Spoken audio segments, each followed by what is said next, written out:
அஸ்ஸலாமு அலைக்கும் வரஹ்மத்துல்லாஹி தஆலா வபரகாத்துஹு. இன்றைக்கி நம்ம என்ன பண்ண போகிறோன்னா, இந்த தட்டாம்பயிரை தான் கூட்டு வைக்க போகிறோம். அதுக்கு வெங்காயம், தக்காளி, நம்ம பச்சை மிளகா, கருவேப்பிலை கட் பண்ணி வச்சுருக்கோம்.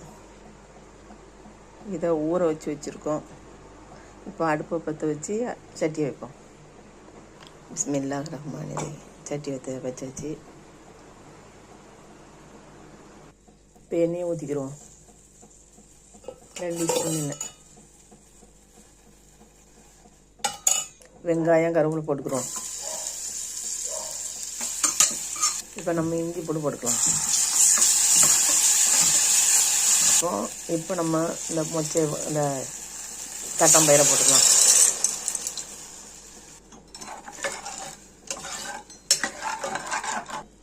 இப்போ நம்ம வெங்காயம், தக்காளி கட் பண்ணி வச்சுக்கிறோம்ல, அதை போட்டுக்கலாம்.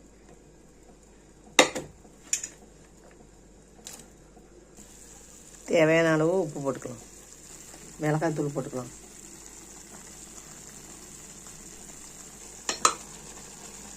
இப்போ நம்ம தண்ணி ஊற்றிக்கலாம்.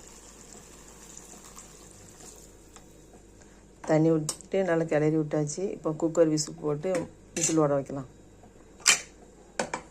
குக்கர் மூடி போட்டாச்சு, விசில் வரட்டும்.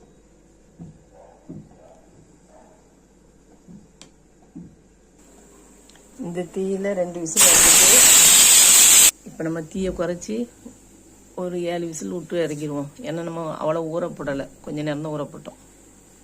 அது மொத்தம் நல்லா 10 விசில் வரட்டும். விசில் வந்து முடிச்சுட்டு நம்ம ஆஃப் பண்ணிடலாம். இப்போ நம்மளுடைய இது என்னது பட்டாணி இல்லை தட்டாம்பயிறு ரெடி ஆகிட்டு. அவ்வளோதான். இந்த வீடியோ பிடிச்சிருந்தா லைக் பண்ணுங்கள், ஷேர் பண்ணுங்கள், கமெண்ட் பண்ணுங்கள். நீங்களும் இதை மாதிரி சாப்பிட்டு என்ஜாய் பண்ணுங்கள். அஸ்ஸலாமு அலைக்கும் வரஹ்மத்துல்லாஹி வபரகாத்துஹு.